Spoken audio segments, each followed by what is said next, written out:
nice as a brick. When this baby hits 88 miles per hour, you're gonna see some serious shit.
OTHMARIUS Magic. Like and subscribe. Hey there everybody, how are you doing guys? I'm super stressed right now because what I'm seeing is not satisfying my eyes. I hope this stream is getting at you crystal clear with no higgity hacks and stuff, you know? Guys, I have been setting up my whole studio from scratch. I even rearranged my room, setting up OBS from scratch. I've been today the whole day working to get this baby going with all the nice and fluffy stuff, you know, with a little dust here, down there, and a nice background and all the cameras set up. And I'm really excited, and I hope the quality is just great. Because what I just saw, the problem I had is that the streaming quality just wouldn't scale up to 720p, and also it would have this cracks and hacks and whatever. And I just hope it's okay. So I'm seeing you guys are already going crazy in the chat. Guys, let me check this out here. I got my Mac cam also up and running. Hi guys, we got Welders Magic. Hello back. The Card Genius 635. Welcome to the show. And you guys, what are you saying? Is the quality good? Okay, you're already discussing cards. That's amazing. Yeah, look, guys, I'm using a lot of different decks today. I'm even going to crack up a brand new B for some bottom, second, and laser dealing. You know, it's always good to use a brand new deck of cards. It's going to be amazing. So before this next song comes up here, let's go for something more mellow. Let's go for this one. No, this one. This one was very nice. So. The Card Genius writes, quality is good. That is amazing. Louis Peterson is just tuning in right now. Welcome, Louis, guys. Yeah. What do you say about the new setup I got going? No. Yeah, guys. All of this is an act of fate, I'm telling you, because we got the shit hitting the fans in Europe right now, end of March, end of this month, probably 28 or 29. The European Parliament is going to vote on a new copyright directive. You might have heard about this thing, and if the European Parliament votes in favor for this new copyright directive, this This is going to be trouble, guys. I'm telling you, this is going to be trouble. It has two articles that are very problematic. Article 11 and Article 13, which basically dismantle the internet as we know it. Article 11 on the horizontal. It's going to be very tough to link content in Europe. You need to have a license for links or something. And then Article 13 regulates uploads on platforms like YouTube. And in the worst case scenario, this could mean that YouTube, a platform like YouTube, pulls the plug for us content creators in the Eurozone. So no uploads from our sides, and we won't be able to view YouTube content from outside the EU except using a VPN and so on. So this is a crazy thing. However, the good news are that there are a lot of people now fighting against this and making a lot of pressure. At the 23rd of March, this is when is it? It's it's coming Saturday. There's going to be German-wide, maybe even Europe-wide demonstrations against this thing. I'm going to hit the streets also with a lot of young people also. And yeah, hopefully we can fight this back. There is one MEP from Germany, from the German Pirate Party, Julia Reda, who made an incredible effort to fight this thing back, doing an incredible job, making the whole process transparent, informing the people about what is going on, and so on and so on. And this has been extremely stressful for me because, you know, I'm working on my channel for quite a while now to get this going with you guys. And yeah, if it's turns sour, if it goes wrong, I will lose all my work, you know. So I was super stressed. And then what you do? So I said, you know what? I just pretend that I just hope for the best, and I just do my thing. So I set up everything in order to do these card magic live jam sessions with you guys now this year on a regular basis, at least once a month, but hopefully once a week. That would be rockin' awesome. I got it all set up so that I can basically I just have to turn on the lights and everything, and then I could start streaming, right? So, what are you guys saying to that? She does magic. Okay, you guys are all into cards right now, yeah? Okay, nonetheless, yeah, at least it won't affect us as we are leaving Wahoo. Yeah, well, it will affect you too, because you will not be able to see a lot of content creators from Europe then, and also, if, you know, the establishment who's behind this thing makes this happen in Europe, the same people or the same club of people will target other markets as well. So this is a big deal. This is not only affecting Europe, I'm telling you. But anyways,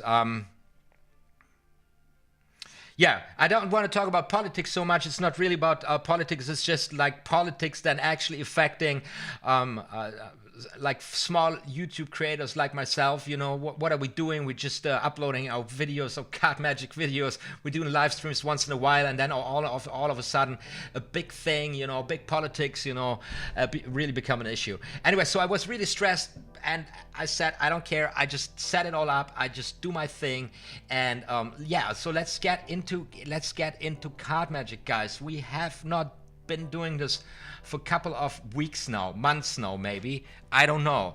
So the first deck I will be using here is going to be this playing cards, bicycle. No, oh, have I been using this? I wanted to use another one. Which one was I using? Yeah, my newest favorite deck, but this is almost gone. It's almost wasted. Yeah, the Lotus back. Really nice cards. Gonna start with those, and also I've been working with the Skull deck, which I didn't expect that. Turned out to be a pretty neat deck of cards. Let's go to this view. Let's turn the camera on, and let's get started. Here we go. That's it. Ah, doesn't that look lovely? It's perfect. Everything's perfect. Getting the cards out here. So, what are you guys up to? What are you practicing right now? What are you working on? And also what decks you use?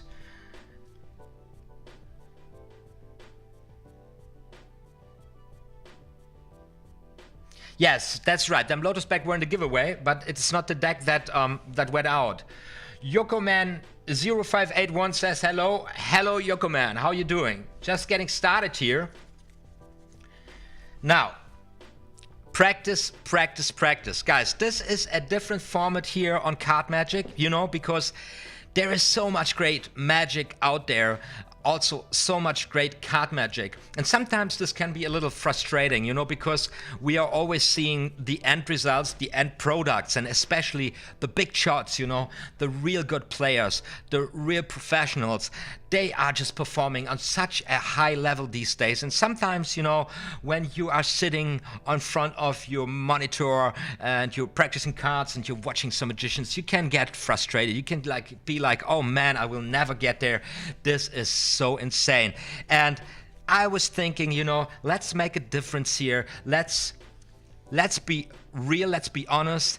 All these high quality performances, all these high level performers, they are there where they are. They are at the top of the game because they devoted their lives to this and they are practicing like crazy. I mean, like, guys, if I tell you I'm practicing a day at least 2 hours, 2 to 4 hours every freaking day, you know, and I'm a slow learner actually because I'm an old guy, you know, I'm not in my 20s anymore, so my brain takes some time to process, and I really have to work out strategies, you know, to get my game going.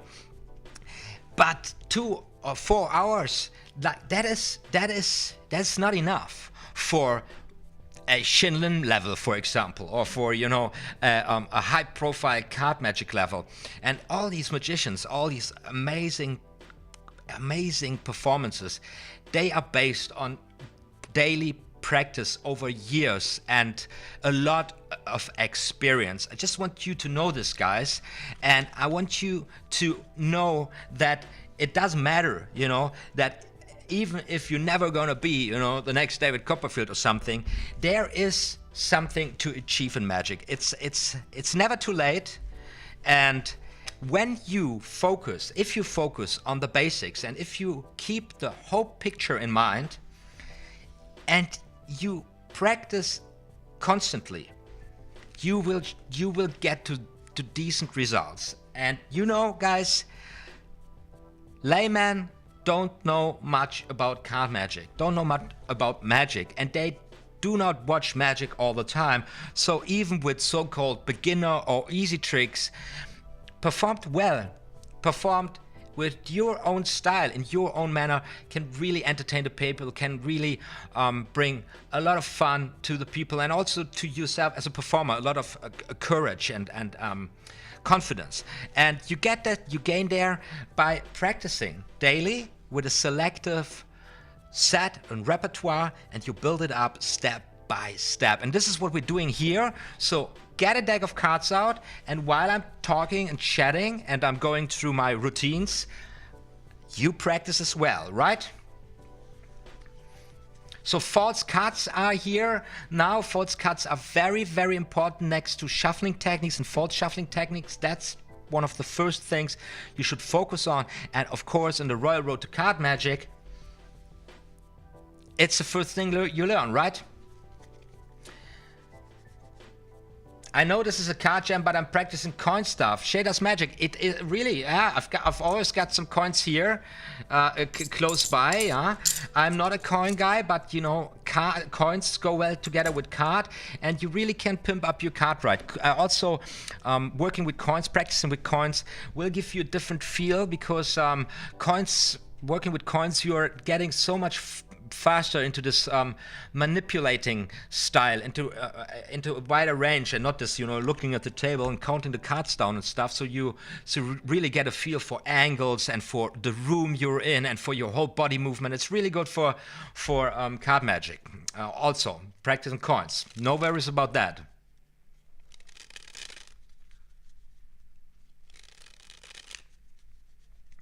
So, Flying V is in the house. Hey, Flying V, what's up? Welcome to the show. we are practicing cards here today. And as you can see, I'm just starting losing up with some ribbon spreads, you know, for table work. The ribbon spread, it's a relatively easy flourish. Laymen totally enjoy. This is like the spring, you know. This baby here is like, do that and layman is satisfied. It's like, that is, wow, you know, I had it. I've every magician experienced this. You perform some really decent effects and stuff, and then you pull this one out, and then the crowd goes, wow.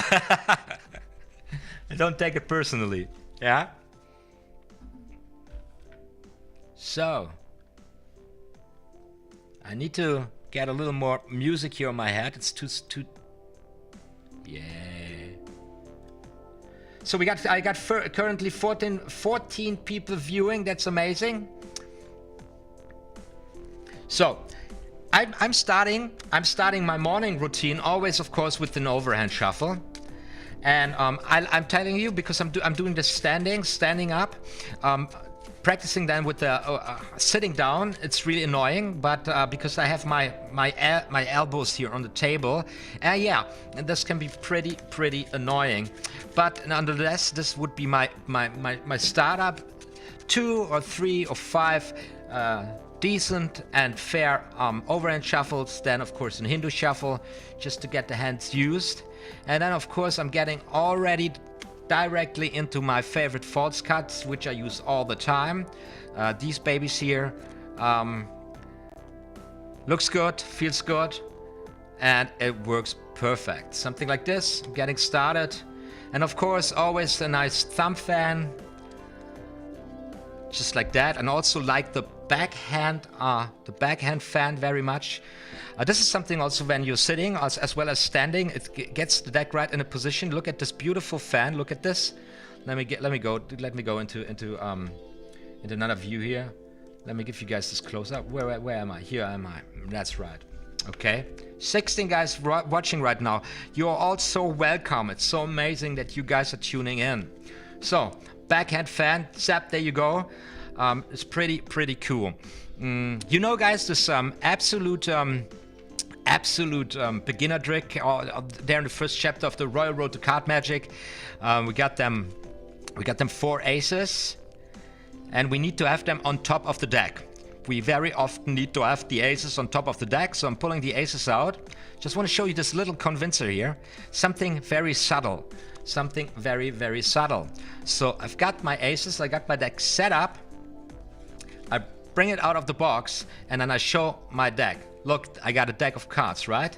I close it, and then I just give them cards an overhand shuffle, right? Something like this. And then I just give them cards one more cut. There you go. And guess what? That's right. My aces are on top of the deck.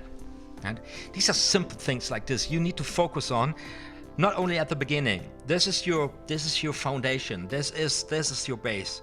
If you got things like that down, you're good. You're good to, in almost any situation, to perform a little decent card magic. So what did I do here? I have it set up, and then I use this beautiful fan. And laymen really enjoy this. It's like, wow, what is he doing? He really knows what he's doing, right? And subconsciously, you know, showing off some skills. Subconsciously, I'm showing that I have a mixed deck, a completely shuffled deck already. And then I give them a shuffle, all right? One more overhand shuffle, bang. And then I'm good to go. Now, from a layman's perspective, this is a shuffled deck of cards. Right? Now I didn't really cut them. Now I fooled myself. I thought I actually cut the cards. Right, guys? And then you know, it's a poker player's picnic. Now you have a completely shuffled deck of cards, and then you have them cards cut, and then you do your thing. Blows their minds for laymen. It's really easy, very effective. But at the base, at the foundation, lies the control over the cards with the overhand shuffle, one tiny flourish, and your performance is already on a higher level, you know, than the stuff of, you know, let me put the cards behind the back and then I do something. So, of course, then after after my warm-up shuffles, I practice all them 4 shuffles basically you can find in the Royal Road to Card Magic, you know? Second from the top, back to the top. I do this a couple of times. And then, of course, the very classic one with this throw over, this one, yeah? Do this in jog, yeah? And then throw over. And then also this version, which you can use as the lift up, which you can use as a force. I lost now, I still got the cards under control. Yeah, very nice one. Also practicing now shuffling, control, and the force all at once, you know? So keep it easy, keep it together, because when you have a solid foundation, you can go nuts anytime, you know? And then also, when you started with the solid foundation, you can also go out and start performing already, you know, some neat tricks, some not so difficult tricks. And while you do that and gain this experience, you can practice the more crazy stuff, you know, the pass or whatever, yeah? Right, and this is my favorite, what is it? It is a complete bottom stock control, which I need for something I'm going to perform in the future. Much more, so I need to practice this a lot. So once again, what I just said a couple of minutes before, practice takes time, you know? It doesn't, stuff like this doesn't come easy. So you need to realize the last practice phase, you know, to really get a move at your fingertips, to really master it. And by mastering, I mean that you can pull it off 100 times in a row or 99 times in a row, basically in every environment. Under stress, with dry hands, with sweaty hands, whatever, you really mastered the move. And this last 10%, takes the longest time. And all you pros, you know, the pros you see out there, a performer like Shin Lim, for example. And this guy pulls off heavy moves like nothing, and his timing, his misdirection is perfect. And I'm telling you, he's practicing this every freaking day for hours and hours and hours and hours and hours and hours, checking out all the angles, you know. And that is the secret.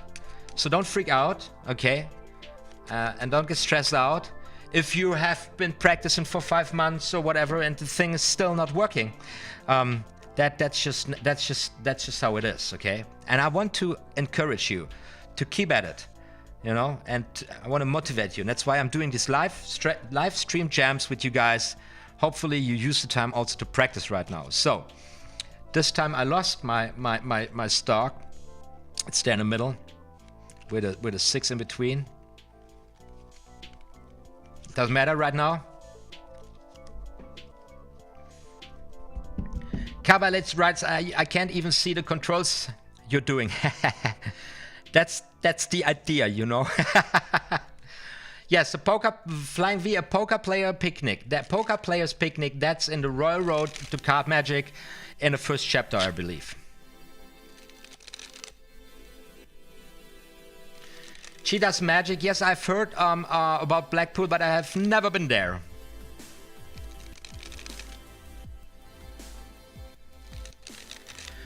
So, and then, of course, every time the same questions, which cards to use, which are the best cards. She does magic asks just a question. It's a long shot, but are the blue LTD playing cards good or not? Here's my take on this. Today we are on a level and everything's printed by the USPCC.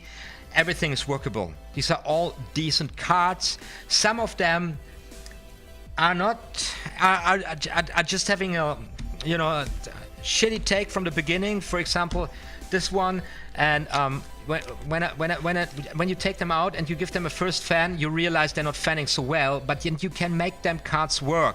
If you work them, if you shuffle them enough and so on, and you get them to work.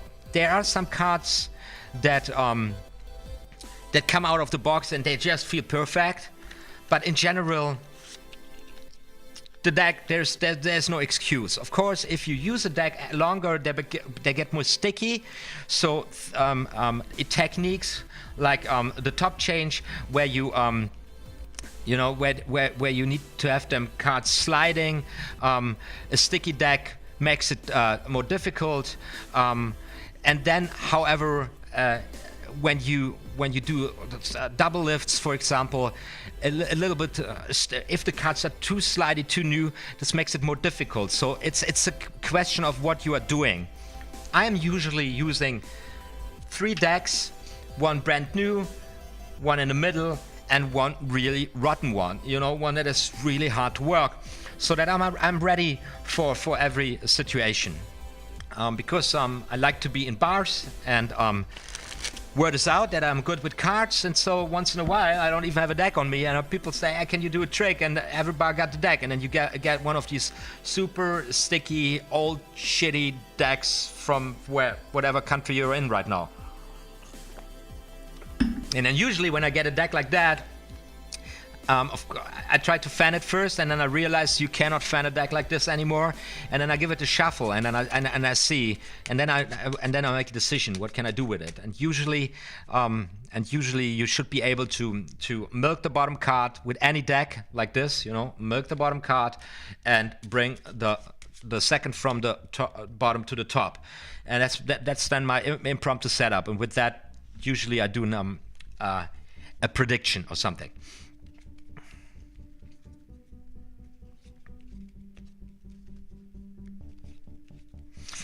Louis Peterson says, Richard Turner practice 14 hours a day. Yeah, absolutely. Did you see us? I'm actually practicing the Turner double lift, which is actually the Erdnase double lift. It's exactly how it's described in Erdnase. It's a pushover double lift for 2 years now, almost every day. And now I'm starting to get there. It's insane. Yes, that's yes, of course. Also, David Stone once said this, that he's practicing 14 to 16 hours a day, you know. But these are professional magicians. And this is, you know, imagine you're going on television, you know, even a live television, or you're going to some big time contests. You gotta have your shit down, right? So you don't want to be there. You don't want to walk on stage or walk in front of the camera, and you'll be like, oh, I hope this works, because it only works 7 out of 10, you know? This is stressful. And then, you know, you need to keep your nerves anyways.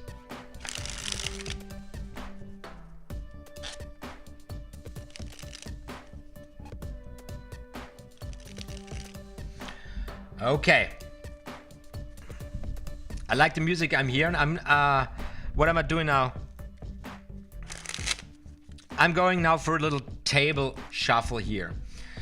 I didn't practice today so much, just a little bit here in advance to warm my hands up. And once again, I realized that the table is so different environment as a stand-up situation. And you really need to be aware about this. So here's a tip for all you beginners out there. Practice standing also, not only sitting. It's really important because it's a very different body feeling, and also very different feel for the whole arms. You know, I always have this tendency when I'm standing, I'm going down to my hips, of course. And I can't do this here. So I'm limited in the angles I'm working with. And I gotta figure this out. So table work is a different talk. But don't get stressed out, because usually you don't do this at the table so very often, right? Except for you're a real table guy. At least it's my experience.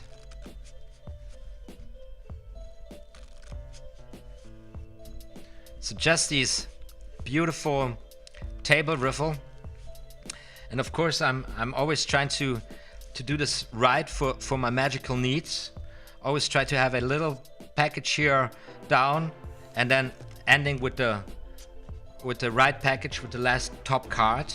And then of course I'm getting this, trying to get this in a manner. Now I failed here, and it looks really easy and natural. Also, this takes a lot of time, but I'm getting there, right?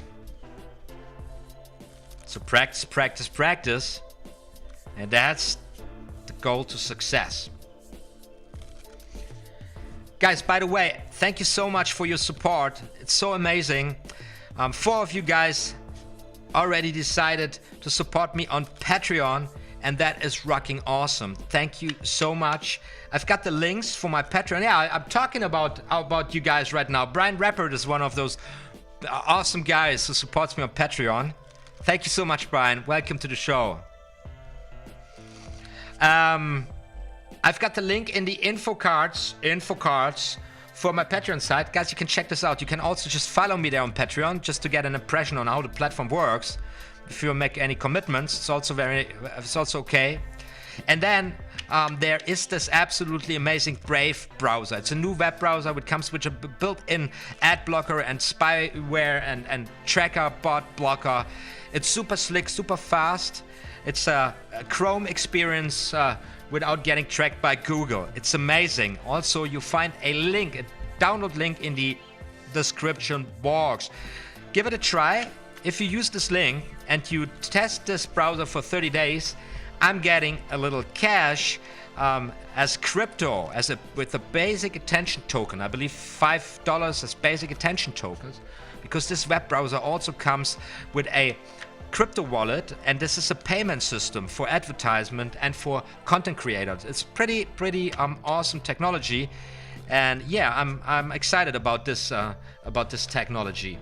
And maybe you want to give it a try, and by doing so, supporting me. That would be rocking awesome. Just download the browser, link in the info in the description box down there, and test it for 30 days. I guess you will like it. I know it's hard. It's always a challenge to go from one browser to another.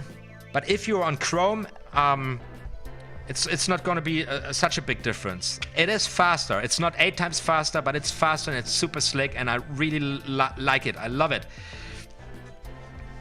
So, Brian Rappert writes, so what do you write? So I have far more... Jesus, this is going fast. So I have far more card controls now that I can practice each day. Though I don't know that many really. Same at some 90%, some 50%, some 20%, Sam. Don't do too many card controls, okay? Don't do too many of the same thing. Make a decision. For me, the invisible turnover pass, by the way, a lot of the stuff I'm talking here or tutorials are on my side. Invisible turnover pass or the Hermann Volte, it's a very, very good choice. It's very angle proof. It's really good to get into the pass. It's a very nice control. And this, of course, on the basis of the basic card control with catching a pinky break using an in jog. I got a whole tutorial series on this on my channel. And this is what I would focus on. Nail those two and then build it up from there. How do I decide what needs work? How do you decide what not to practice anymore? You know what you need to practice because you're not 100% there. And then it's also a question, will I really use this, or is it just something I want? You know, sometimes you need to make a critical decision there. It's nice to know it, but do I really need to have it 100% at my fingertips, or do I just need it for a shoot or something, or just for this performance? I guess you figure this out. You got to figure this out yourselves. Of course, there is a decent pass. It's a good shot. As I said, invisible turnover pass. I also very keen of the how's it called? Venus trap. It's a very nice move. Card control move. Just don't do too much.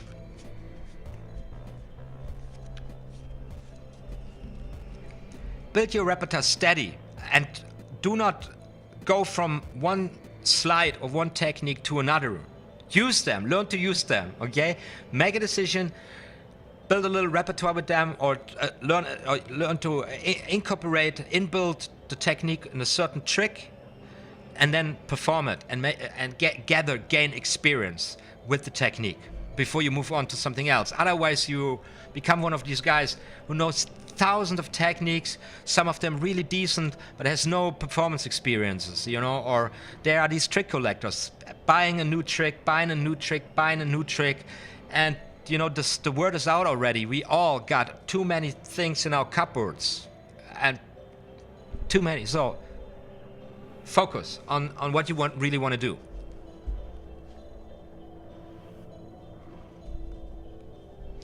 Guys, is the quality all right? With limited time available, it must be important to practice the right thing at the right time. I'm trying with card collage. Yeah. What is your take on that series? I don't know it so well. I honestly say I don't know it so well.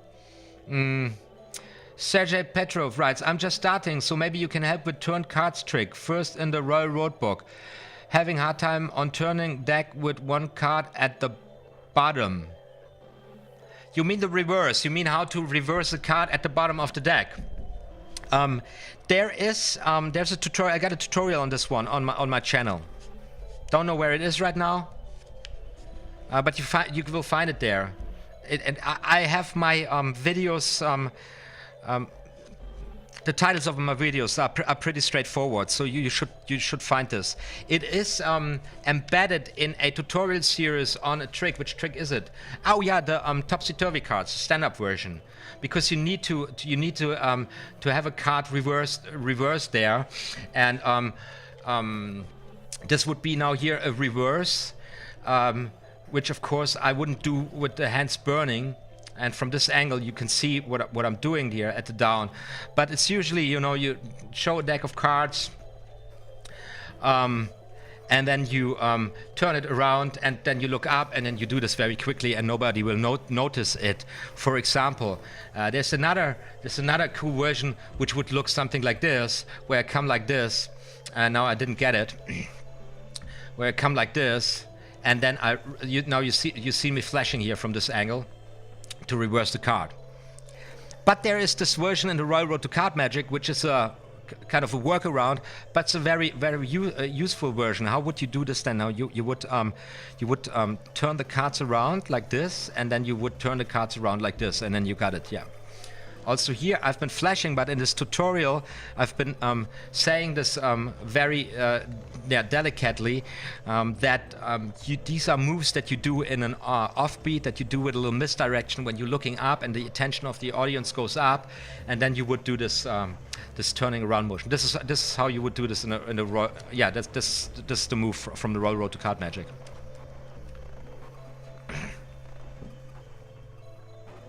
Good. Louis Peterson, thank you for the feedback. The quality is good. This is amazing. Going back here to the card table. Yeah, half pass under squaring up cards. So this is where you are, guys. You always want to know the difficult stuff. I'm all saying this always. Half pass under squaring up the cards. No, it's not a half pass. It's the turnover pass would look something like this. 9 of diamonds. It's not so elegant, in my opinion, and I'm still working on this a little bit. Yeah. So, card selected, and what you do is you pretend to square the cards like this, and basically in this motion you do it. And you can see here with the camera angle I've got.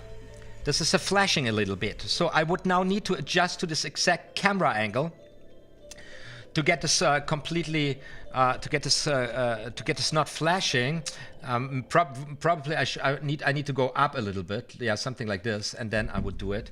So now I got the camera angle, and now I would need to practice for the camera to get it like this. Now I got this stupid notion here to come up with the hands, which looks totally unnatural. And these are all the things that are not happening in a real performance situation, because you would be communicating with people. And then I wouldn't care so much about flashing because at the point where I make this move, I would come and address my audience, right? Or for example, the gravity half pass or the half pass, any half pass here, probably I would need to direct myself to this position and then kind of placing the cards on the table.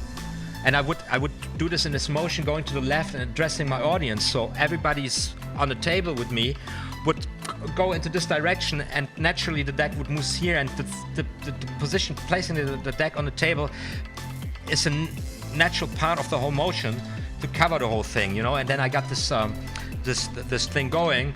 So now I'm looking at the camera to see if I'm flashing, practicing. Now I did a little flash here, which which in a live performance is not a matter. And this is another thing about working with cameras. It's really good to work with mirrors or with cameras to really see what you're doing, to getting at your angles. But this comes with a risk that you become obsessed with the camera and with the angles, so that you start only, you know, working for that specific angle. That of course is necessary if you want to shoot something really cool with the camera, but you don't need to do this. You don't need to do this when you work with people. You know, you're getting away with so much more, with a much more slappy handling, more flashy handling than you would imagine. And this is something you need to make. You just need to go out there and make your own experience with this. I just can't repeat myself more enough. And then also,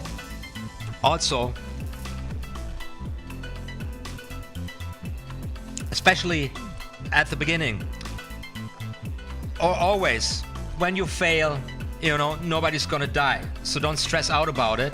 It's not so much of a big deal. So relax, guys, relax.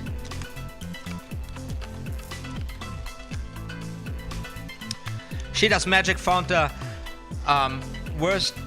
Shay Does Magic found the worst deck ever. Tell me about it. What is it?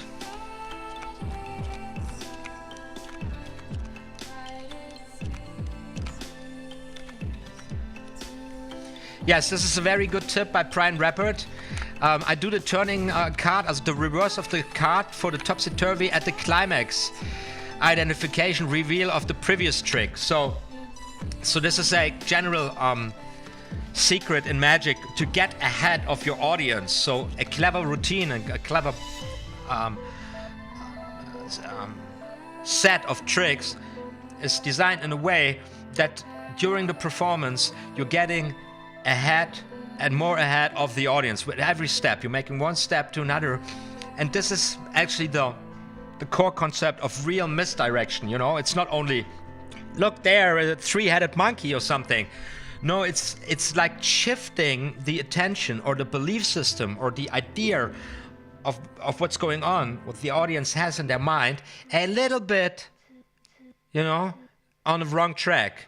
And then you let them go and you keep on doing this. And then at a certain point, this is where you are and this is where they are. So they're completely misguided. And then when you manage to do this time when the magic starts happening, where did he get the coin? Where did he get the why is this now 4 aces and not 3 kings? What the fuck is going on, you know? And you build this up step by step. But this is also a learning process, and this is also something that's that comes with studying tricks and designs of tricks.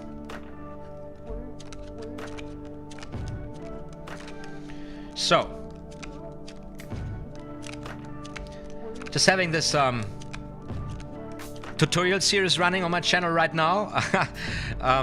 The coolest card productions in card magic. Of course, the top chart is in there. It's such a great production. Wow. The lower you get, the harder it gets. Now my hand's burning. And it's also a good tip to the question Brian asked a couple of minutes ago. How do I decide what I practice, what I study, what I take into my repertoire? For me, it's always like I see a performance or I see a trick and I think this is amazing, I want to do this. And then Maybe there is a technique in there, I don't know yet. I didn't know it was existing, and then I go into this just to do this one trick. And for example, the top shot is one of these techniques I knew existing. I never bothered really practicing tackling, but then I saw Samurai by Leonard Green, and I thought this is something that is so cool. So I need the top shot for this. So I started practicing the top shot, and this gave me the motivation because I said, yes, this is what I'm gonna do, what I'm gonna use this for. And then also, I'm always making my mind up on my decisions, where I have to turn the music a little down here from my headphones. This is getting too noisy in my head.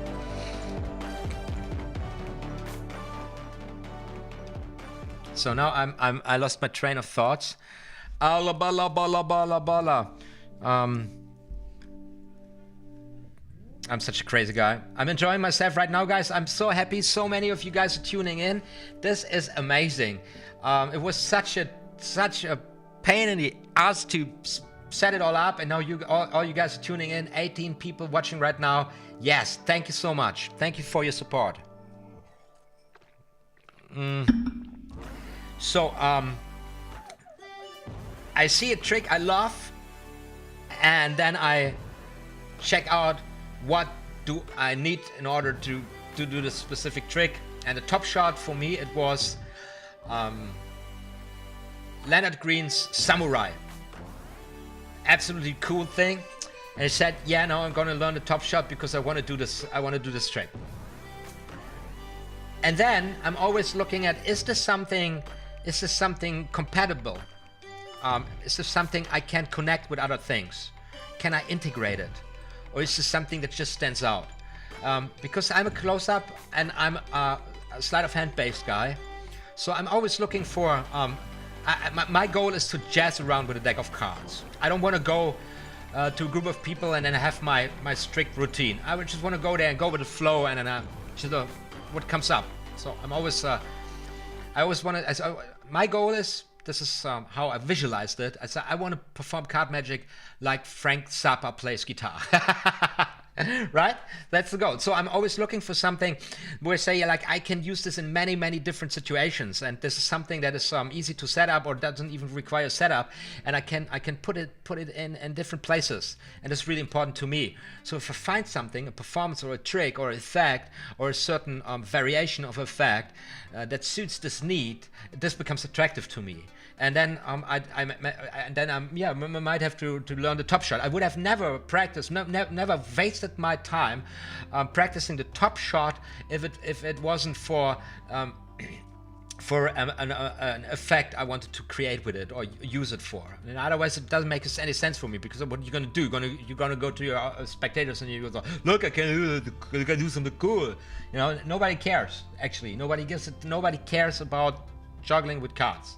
Guys, you know, people care about clever entertainment, about a conversation, about something meaningful, you know, and especially in magic, really in magic. I know there's a trend and there's a new era of magic happening right now, which is really camera orientated and very effect orientated.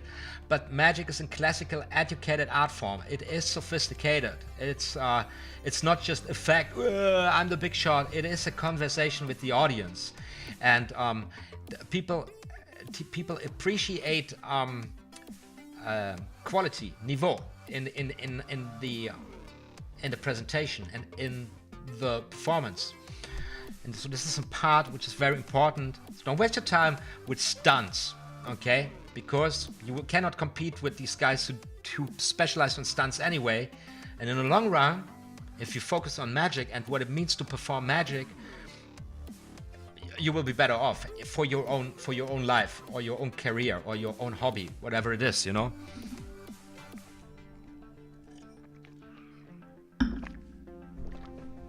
Johnny Murray says, keep up the good work. Johnny, thank you. Thank you for your support. Yes, wise words are spoken here. I mean, it's not so wise. It's actually common sense when you think about it. It's just true. Always know your audience. And always keep your audience in mind. Magic is not about you. it's not about the magician. It's about the spectators, the audience. Magic is something very intimate, especially. Okay, of course there is stage magic, and there is this stuff with the fog, you know, and with lighting effect and music and theater and stuff. And so all this is epic. It's really, really cool. But when we are working with cards, we are actually going into close-up, at least parlor and close-up, and not so much on a big stage. And this is an intimate thing, and it's a community. It's a playful thing, and it breathes from the interaction with the audience. So you got to get also this dimension of the art form understood, and you got to start practicing this. Otherwise, all practice with the hands is for the cats and dogs, or how you say, I don't know. So, what have we got? We are 50 minutes in. I'm not going to do the super excessive today. I just wanted to check something out here with the angles.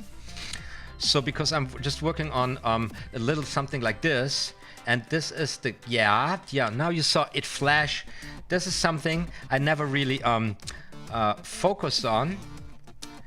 I just started practicing the general motion here, and now I need to get a feel for the right timing. By the way, care about an easy flow of motions. Care about casualty. More about than flashing once in a while. As I said before, a camera is not forgiving, but the human eye is. And it is more distracting for the audience to have kind of awkward, what is he doing there? Yeah, what is he doing there? Than not flashing. And this is really, really key also for becoming a successful close-up card magician. And also this, of course, requires practice. So I'm just going into the motion, and I try to be as fast as possible and as casual as possible or as natural as possible with the overall flow of motions. And that is one of the main practice goals. You always got to keep in mind: shuffling, cutting, dealing. So, you know, just like this, and then flashing like crazy. Don't like it. I go to another camera angle here, not so close, because I don't want to see the world. I want to see the world. This something I've been also. I don't know why this is not working right now. So. One-handed fan, by the way, also. Very nice.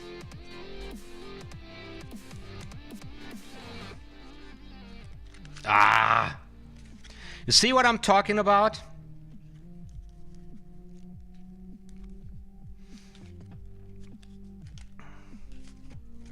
I'm actually performing this already. I'm always getting away with it. But when I look at the camera, I'm thinking, what the fuck?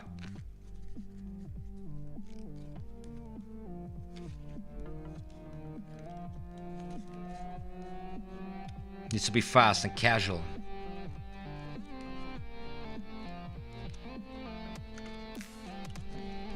Also that flashed even from the distance.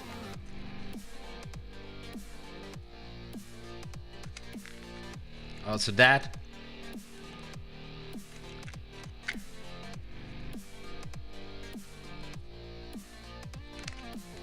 Also that. Okay, got to change the angle here. Not so much. Maybe here. Yeah, that's the angle.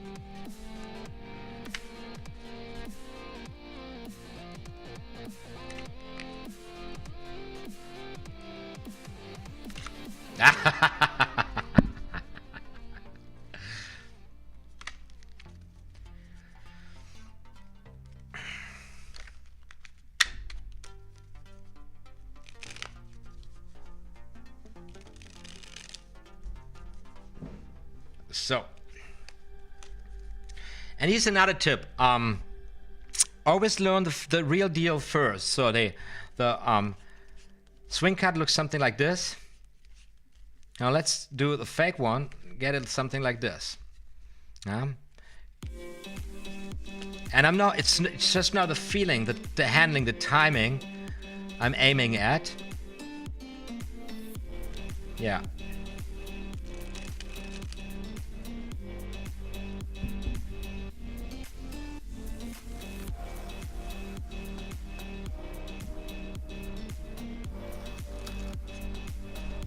So the one thing I wanted to view was, do you see this? Yes. Good. I'm streaming in 720p. It's working. Now, I've lost a couple of you guys. Currently 12 folks watching. Time to open up my new bicycle. Oh, my new a new B deck. Gonna open this up in a second. Just want to go through this practice routine here. So it's also something I'm really keen of. Something that will be very useful for many things in the future. A routine. And if you are following me here on this channel, on these live streams, for example, by the way, I've got the live streams also in a playlist here, up there, if you want to see the other live streams as well.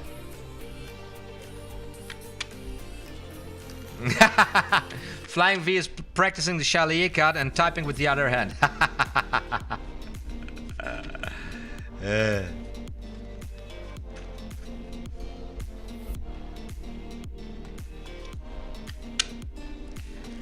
So, right, this little routine of getting this all really nice, and then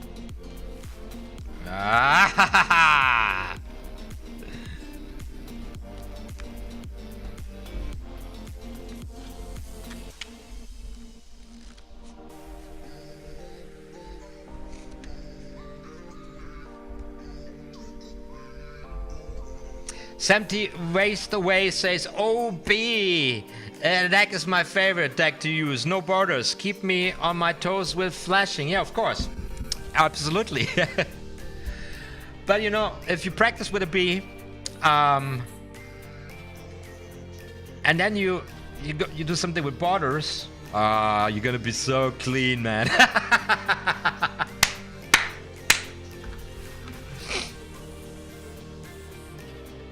Guys, are you having fun? Are you practicing cards? Louis Peterson writes, yes, it's nice practicing together. Awesome. This is the idea, you know? This is the idea.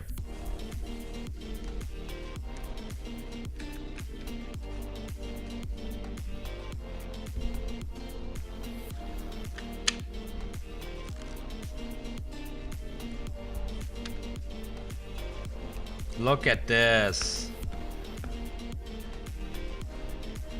Lost it there. Doesn't matter. Lost it again.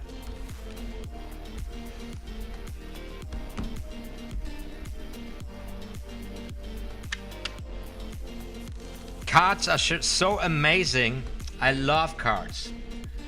I was flashing there here at the base of the palm. Did you see that, guys?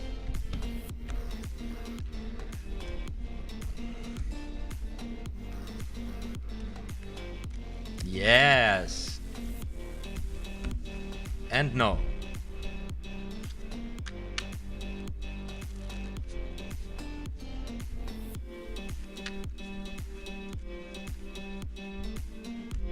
Ah.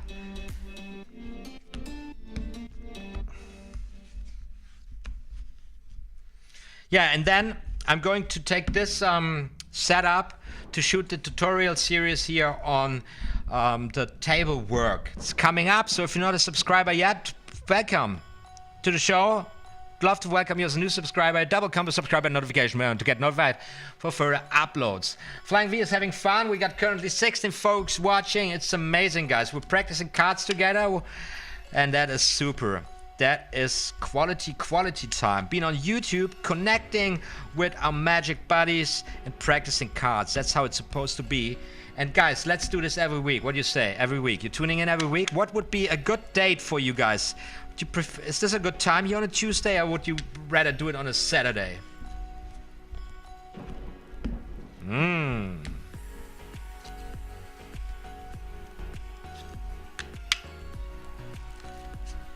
Yes. Practicing cards.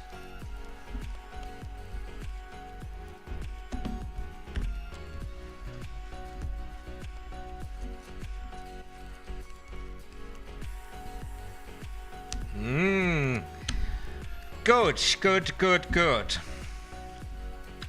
Sam Ways the Way is actually working while watching. Were you working in the magic shop or what?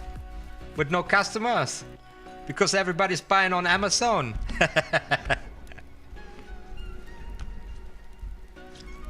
That's good. You got an easygoing job, that's good.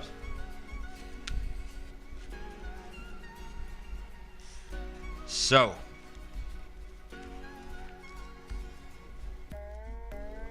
Yokoman as 05 ad says Tuesday is fine. Good. I can do it on different days also, figuring out what's going on. Are you guys all from the States, by the way? Because most viewers from me come from the States.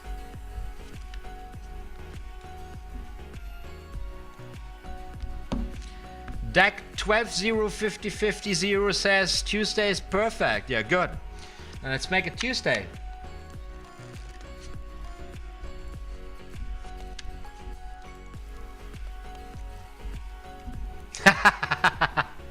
Hey, you guys are awesome.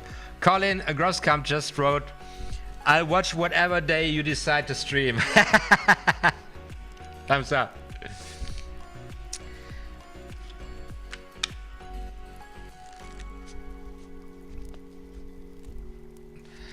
Louis Peterson is not sober in the weekends, so Tuesday is good for him too.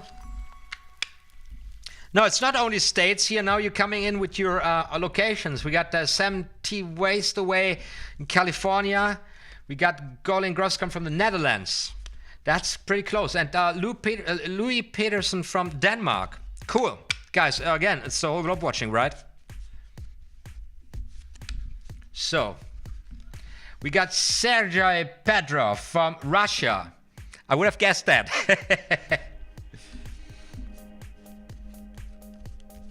So I'm getting comfy here now with the up to the ladder. Now that would be performance speed. But as you can see, this is not 100% there. And we got Yokoman 858 from France. Yeah, Yokoman. Awesome. This is crazy. And we got Deck 12-0-50-50-0 from Germany. That's amazing. And guys, you come from everywhere. That's cool. Shay does magic. He's got almost 90 subs on his channel. Guys, go there, subscribe, give him some love. 100 subs. We can do it tonight. Yeah. Great. So you guys are all good for Tuesday. Nice. Tuesday beard.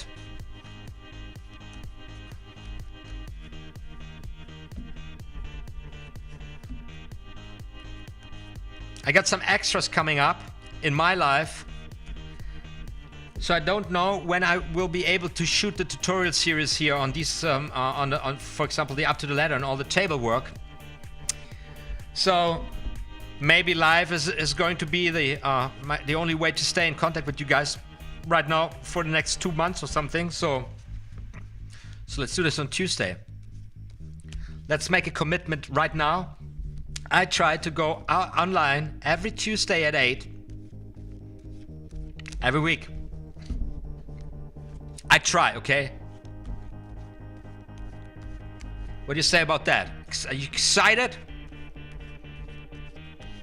And by the way, let me tease my Patreon here, please, one more time. I've got a very nice Patreon site. Check this out, guys. You find the link in the info cards as well as in the description box. 4 of you already decided to support me financially. This is amazing. But you don't need to do this necessarily automatically on Patreon. You can also just follow for getting started, you know?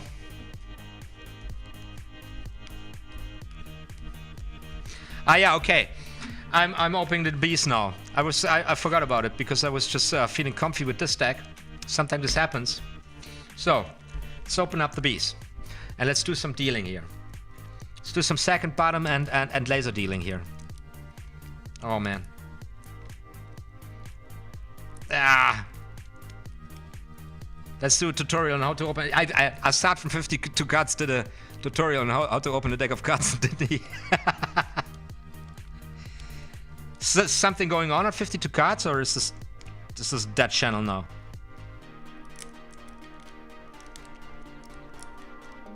Oh, Jesus Christ. Look at this. I don't get it open. Now I'm getting it open.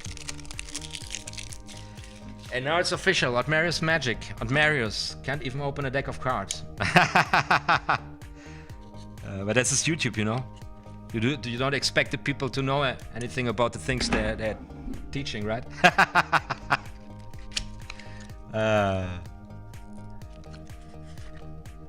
So here I'm opening the oh, look at this, look at this. Now first of all, I'm always doing the smelly, yeah. Oh, nothing smells like a brand new deck of cards. It's lovely. So we got these extra cards I usually don't use.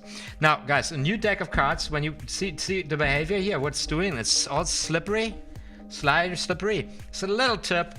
When you put them on the table with a new deck and you give a little pressure with the index, that's not going to happen. Oh, OTHMARIUS is a very wise magician. So, let's go to the other window here, to the smaller window. Because I'm going to use this now for the... Yes. Now. Little dealing here, right? Shaders Magic asks, where do I get my cards from? I buy them from, I must admit, I buy them from Amazon usually. I buy them in how you say, what's the word, man? In boxes? No, not in boxes. In packs? Not in packs. What's the freaking word? I lost the word. I'm getting Alzheimer's, man. In bricks. Buying them in bricks. It's cheaper then.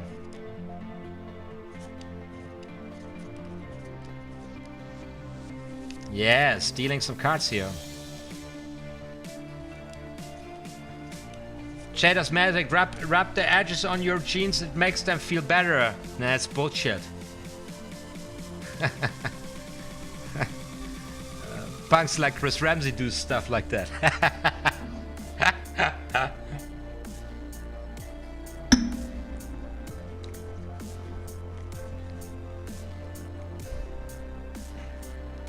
Guys, there's no other greater myth in Magic than of the stupid shit of breaking a deck of cards in. That's completely, utterly bullshit. Never did this in my life.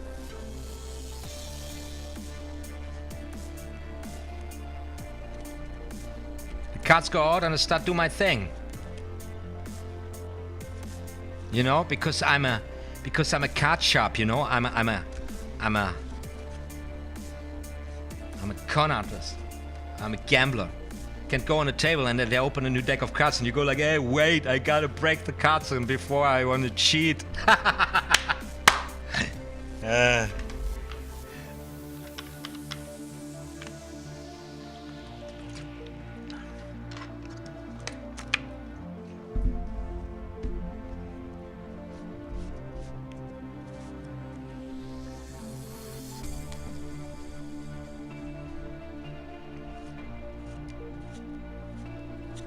So,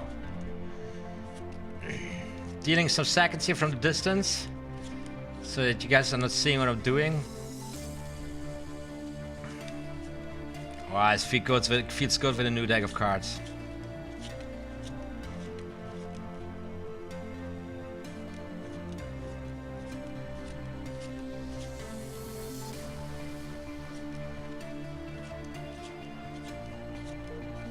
Verlaft Aline. No, the camera's off.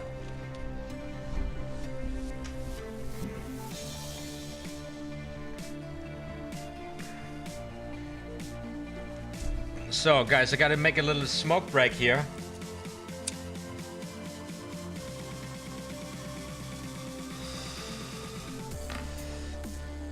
So this was a 2 rounds of seconds. Let's try the bottom now. This is a close-up mat. This is a Furnier close-up mat. It's the best close-up mat in the world. Price, what you get for the price is unbeatable, and it lasts forever.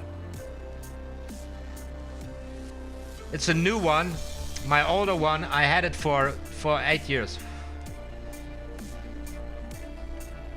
Costed $20 or something.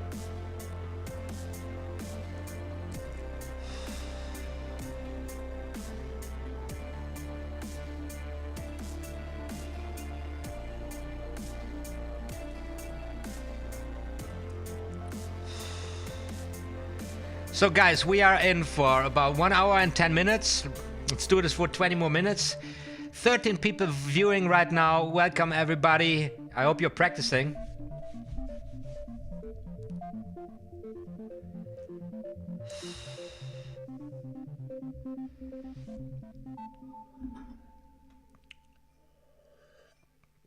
It's $20. $20.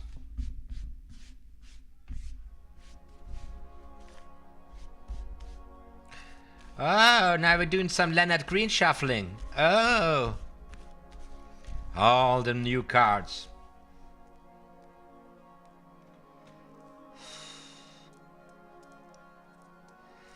Okay, back to the table.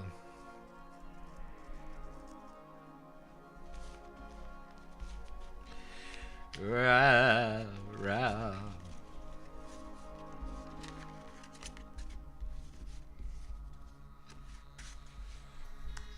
So. That's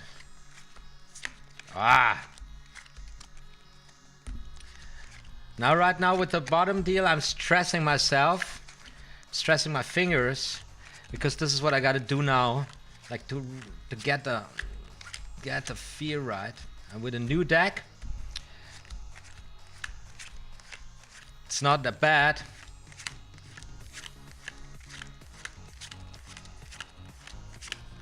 Yes, I'm getting somewhere here. Nice. So what are you practicing, Louis?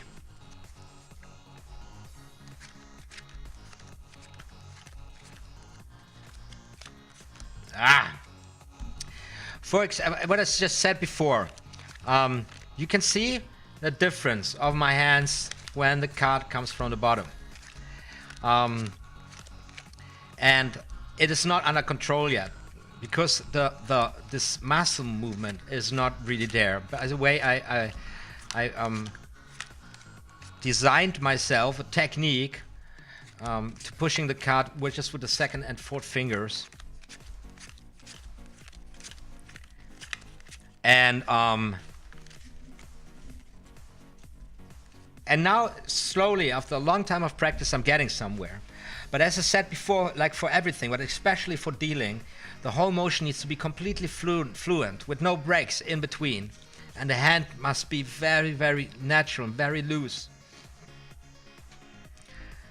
Even if I'm not completely flashing, if there's a difference between the card going here and the card here, the people will notice it. Although I must say I'm actually getting away sometimes with this shitty technique.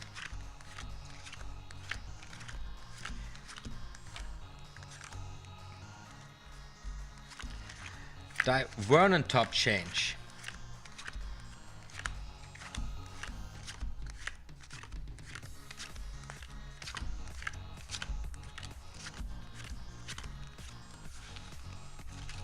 So you mean a top change?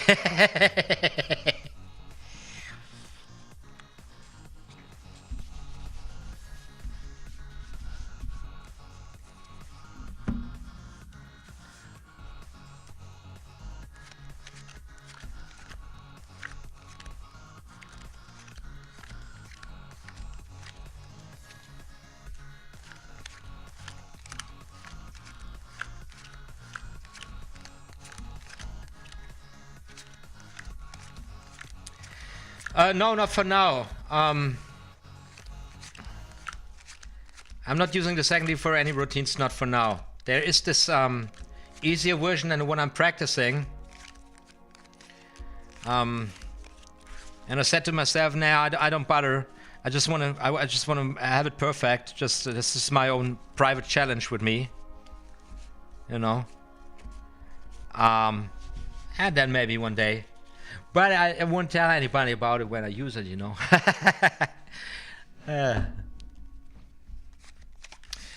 So where do I get the close-up mat from? It's from Furnier. It's a Spanish company called Furnier, and maybe you will find it also on Amazon. I don't know.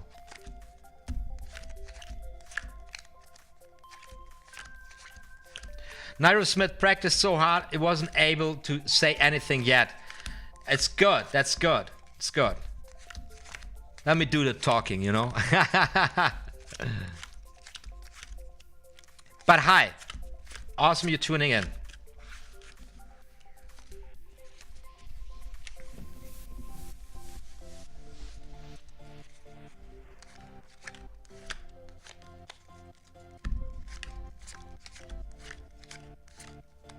Ah.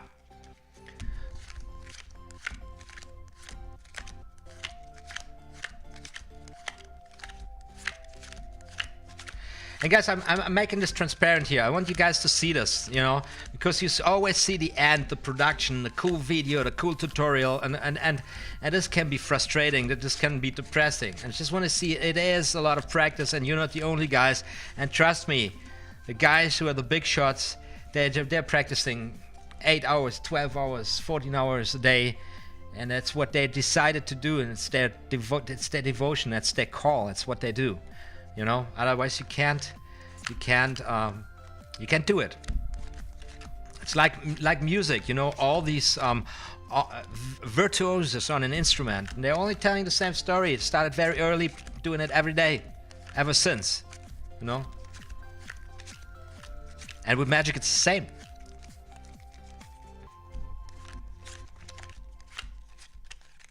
So take, guys, you all got this, the Royal Road to Card Magic. Take Hugat and Pro A seriously, you know. This is this crazy thing in magic. Everybody thinks they can start at the end. Everybody, you know, sees Shin Lim and then wants to have a card coming out of the mouth in front of thousands of people. Or wants to start with the pass, or wants to start with the most difficult sleight of hand, you know. But this is not how it works. Imagine you practice an instrument. You're not going out there with the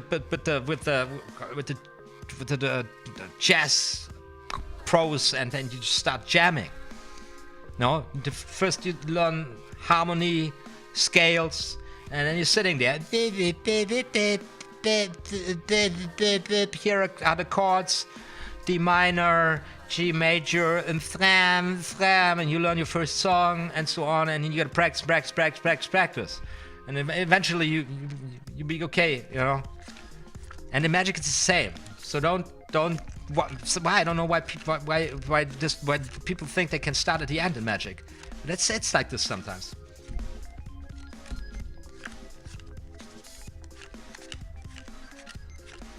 Neurosmith says, to be honest, I like it better when the session covers a specific topic. It makes it easier to focus. Yeah, that's a good point. That's a good point. Somebody the other day said, what about a walkthrough through the Royal Road to Card Magic? I thought it was a really nice idea. Maybe I will take this into consideration. The thing is, man, I'm actually glad that I'm doing it at all, you know. Going into a certain topic needs a little extra preparation, and right now I've been super busy just getting the specs and the tech down, you know. But it's a good point you're making there. I keep that in mind. By the way, we got 13 folks watching right now. What would be topics you would like me to go, or like us to go into specifically? Let me know right now. That's your chance.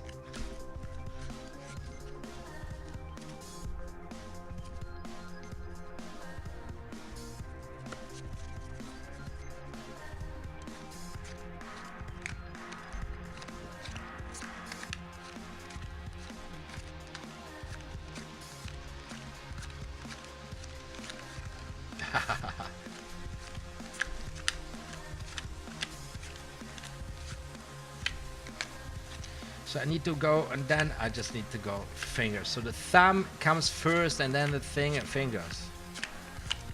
Ah. Woohoo!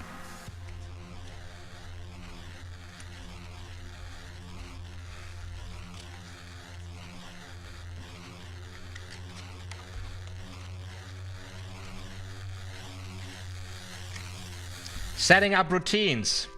Okay, that's a nice topic. You know, trying to produce a card here.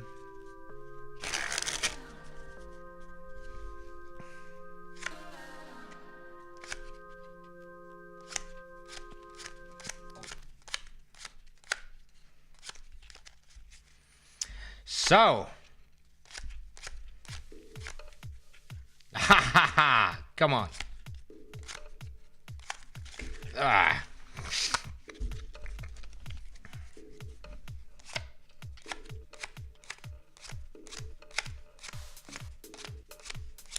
Yeah, this is really good. Setting up routines, getting from this step from this what I'm practicing right now. I'm just practicing single techniques with any with no context, and embedding a technique like this into a context. That's really important. Yeah.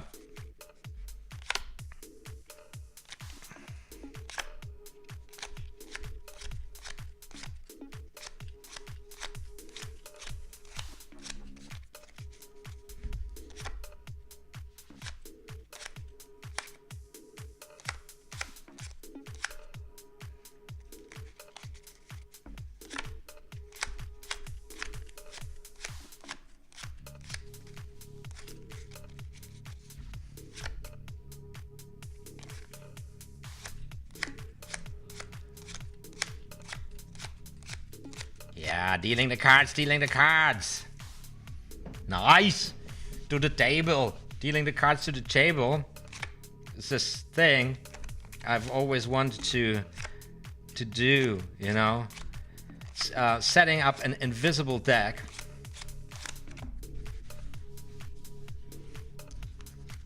Let's give this another try.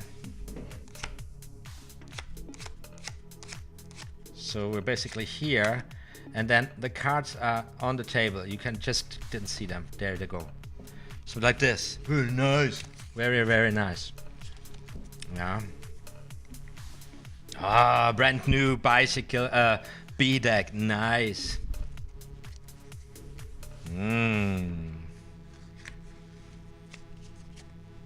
So let's try these goddamn seconds again.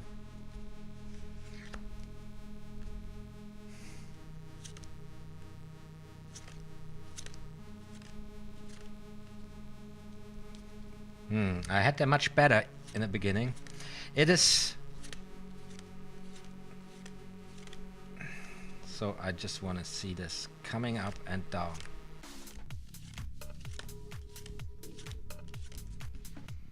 Yeah.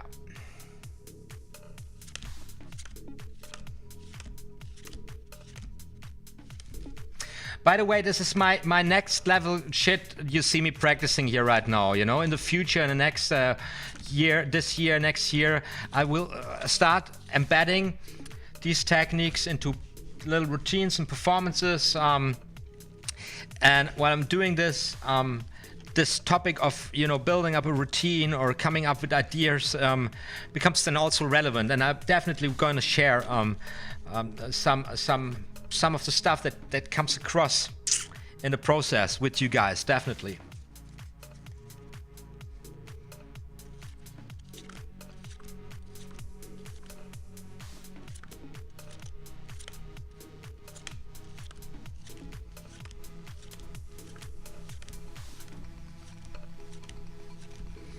So this is now this is the point where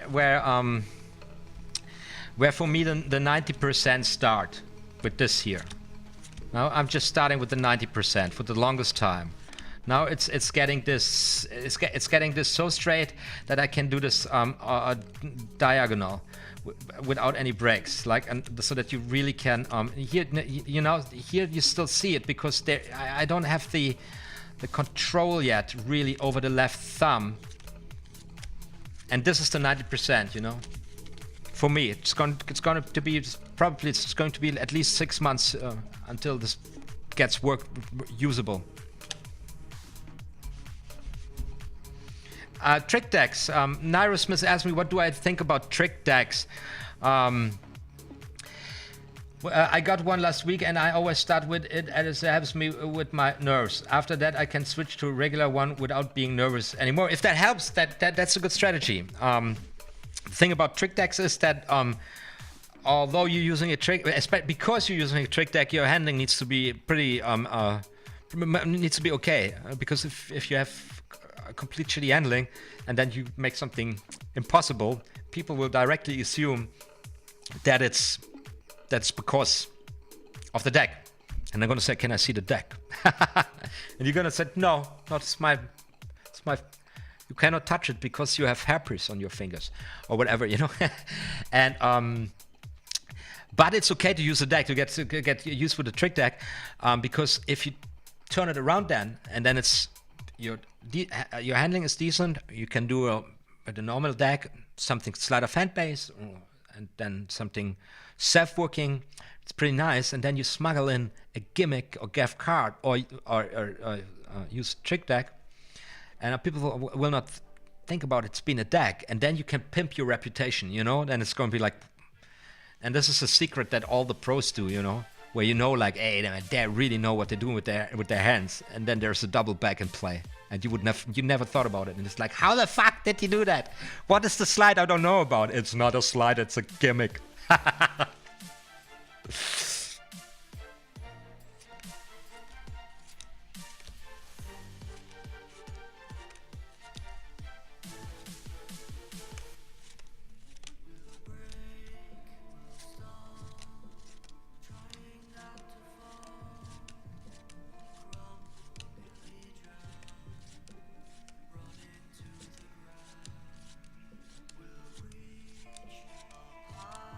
Yes, I'm getting there. Nice. It's nothing more satisfying than after so long time of practice, seeing land. All the work starts paying off. Sergey Petrov gotta go. See you next week. Yeah.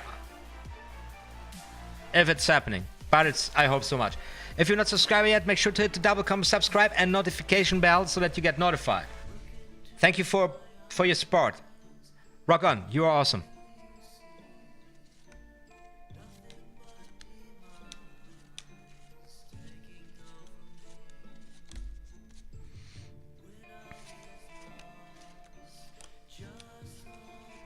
So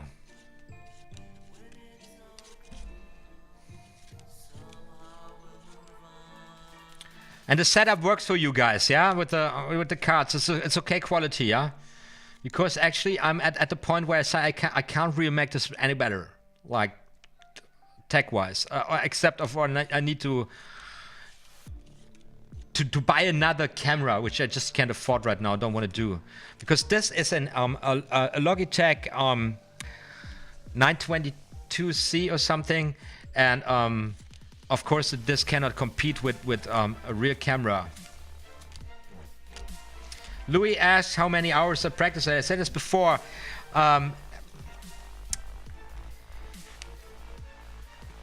Minimum 2 to 4 hours.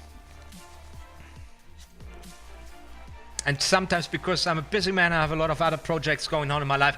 Sometimes I don't.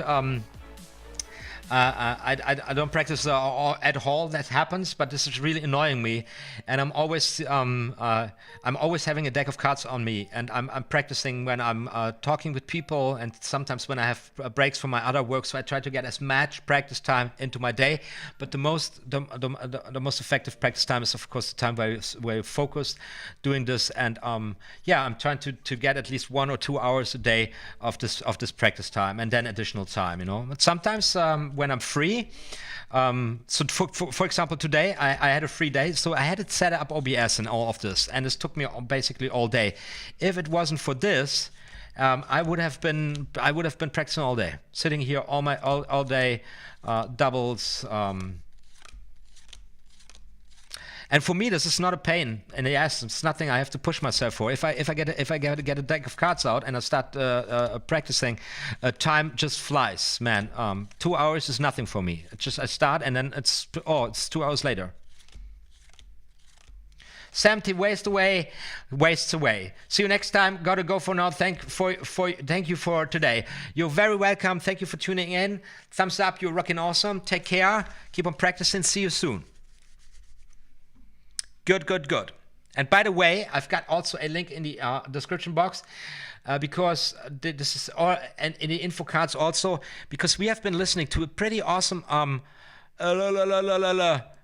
royalty-free music from a YouTube channel called Royalty Free Planet, featuring different artists, and I got a lot of good royalty-free music there.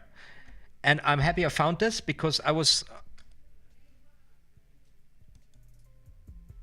pretty annoyed about my videos already getting claimed by third parties because I was listening to random music in the background, as you guys all know. So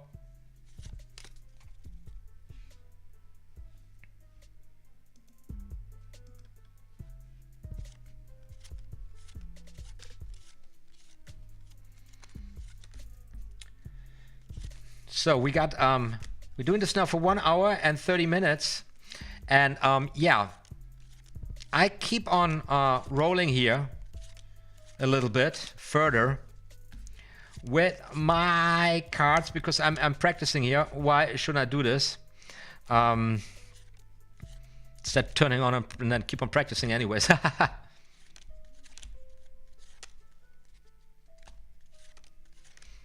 Really? Is it true that it says in the movie that he was practicing even when they had sex? I don't believe it, because how can you perform it at a second deal like this and have sex in your life?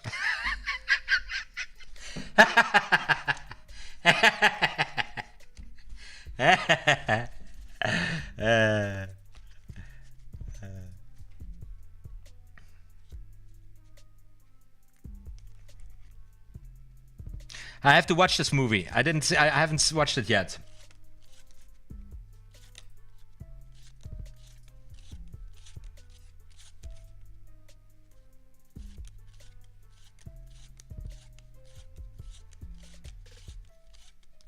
Just shuffling some cards. Dealing some cards.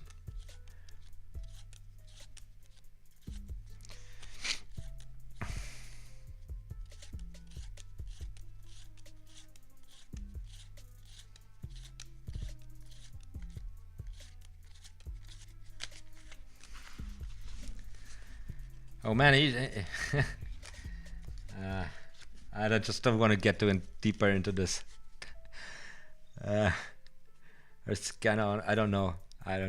That's crazy.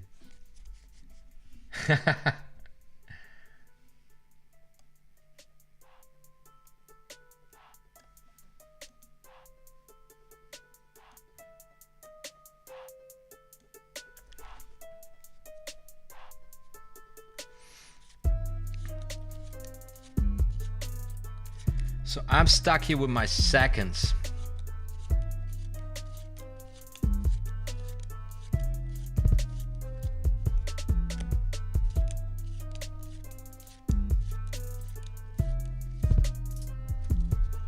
Listening to this awesome music in the background.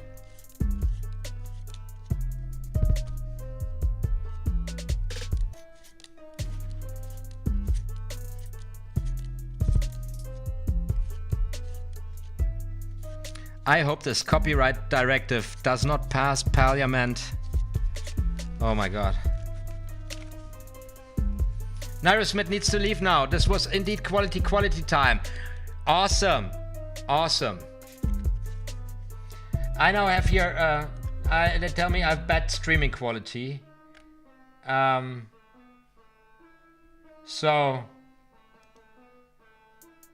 Are you guys experiencing hiccups or breaks?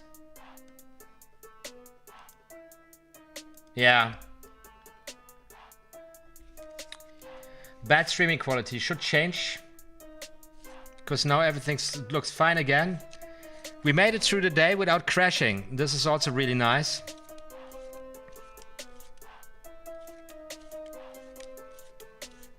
Yeah.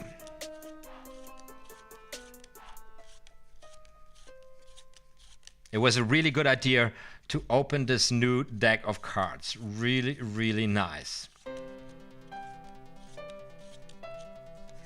So let's try something else here for the night and then call it a night. My favorite color changes, right? With a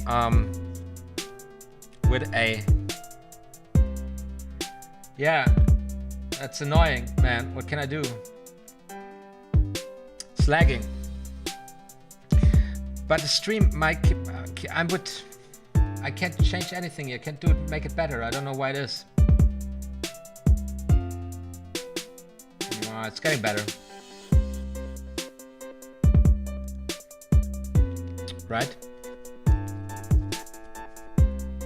Because it can't be bad, because I'm streaming right now with 2,600 kilobytes, and I've got 1,700 kilobytes on the stream, so this cannot be bad.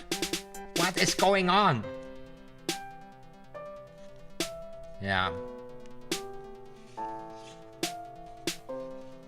Ah! I'm tired. Now I'm even flashing with a freaking Chalier card.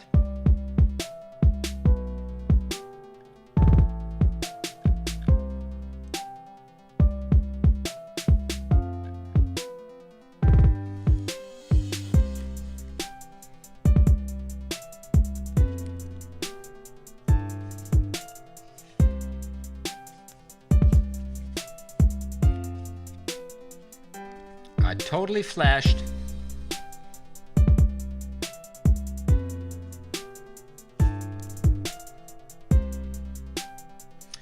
Somebody in our community started downloading some shit, probably.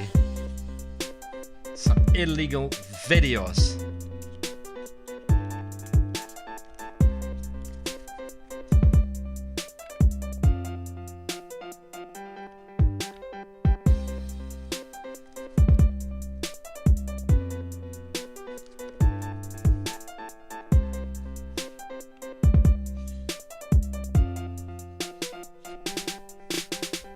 Something like this. Yes, baby. Good, we're good again. Awesome, we're good again.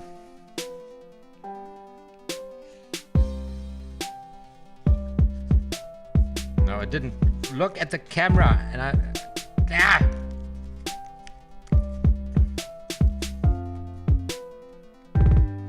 So really doing this shit now.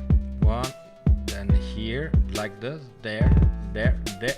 Ah! Right. Ah.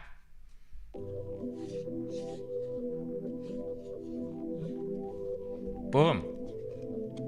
Using this so often, it's so good.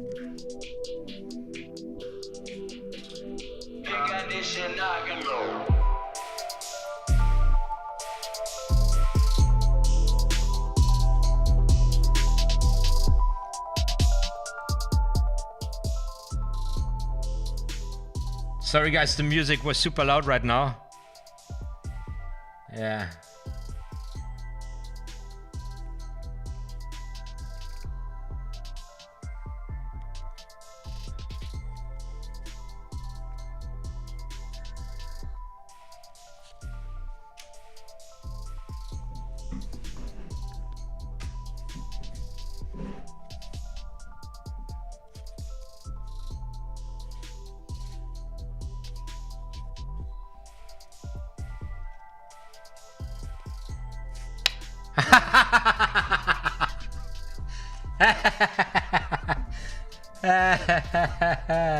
What a stupid move.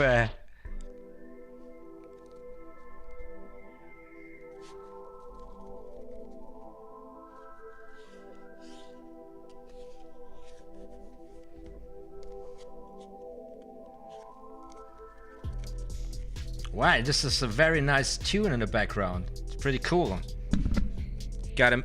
It's called Bobby Drake from Benjamin from the Royal Free Planet.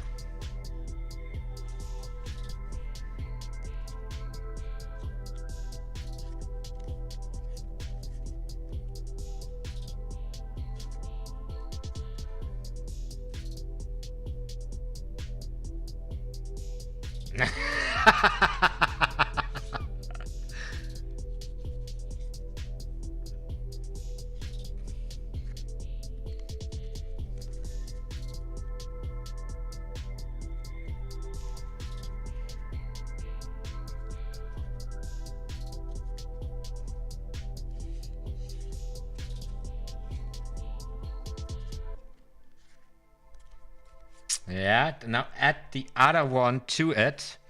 So 1, 2, 3, and I go like, you know what? That is going to disappear. Ah, that's so pathetic.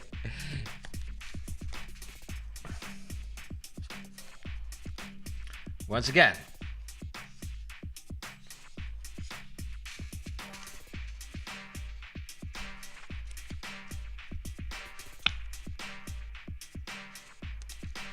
So Louis, you're just working right now on the classic Erdnase color change.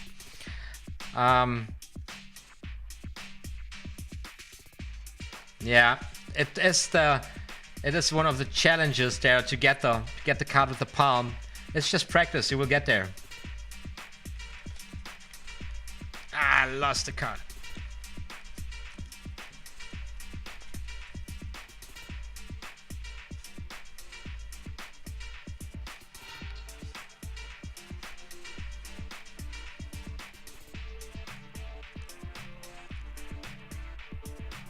Oh man, the music is giving me some awesome vibes here right now. I can't believe that this is royalty free. That is really amazing.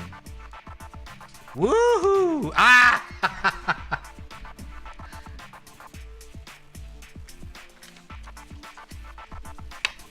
Something like this.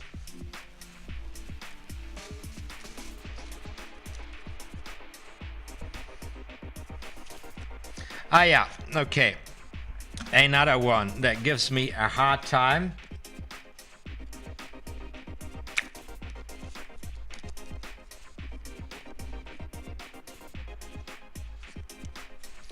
But this is why this is stuff you really can practice all the time. You're not doing anything wrong because you can need this all the time, all these different color changes. And then I also like to go into different little practice routines, yeah, to combine different color changes and combine different controlling techniques with color changes just as practice routines. So in this, for this particular case, it's also really neat to catch a double with a pinky break, but the change itself, I don't really have it under control yet, as you can see. But it's a bitch because you're flipping the cards and they're getting out of control easily. I wouldn't use this in a performance situation. For now, I always go for this one, which works which is fair enough with layman. But of course I want to do this one. Ah!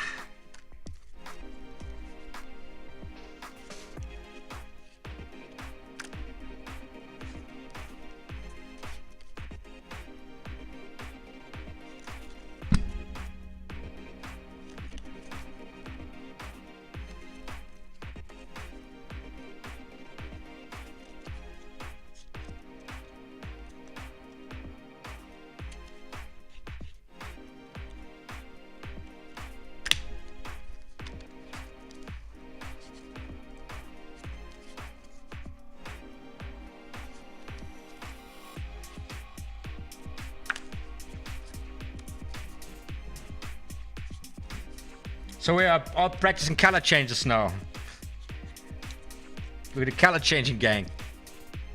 George Anido. Hey, we're in the middle of a practice session here right now. We're already doing this for 1 hour and 45 minutes. And you're tuning in to a good time because the streaming quality is okay now again. So, and now this red thing says it's overheating. So it's time to turn the camera off, guys. Because I don't wanna hurt it. I would say we had a blast of a time. That was freaking amazing. Guys, thank you so much for tuning in. 1 hour, 45 minutes, I would say. Up to the point where the camera overheats. Time to go, I would say.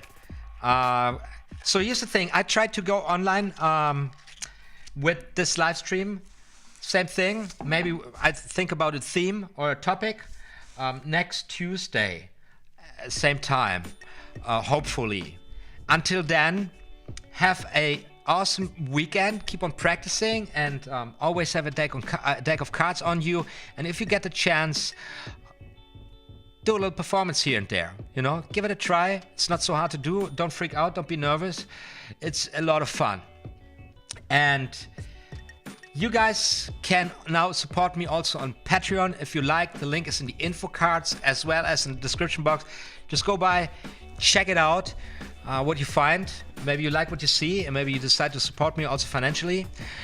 If you want to give the new Brave web browser a chance, I would highly recommend it. It's a super slick, super fast new web browser which blocks spyware, malware, trackers and so on. And if you use the download link in the info cards and you test it for 30 days, I get $5 in a cryptocurrency called Basic Attention Token, which is part of this project, of this browser, because this browser comes also with a crypto wallet, and you can tip your favorite content creators and also pay your favorite content creators with the same browser. It's a really cool project. I really like it. I really believe it has a lot of potential. So go and check it out. It doesn't cost you anything.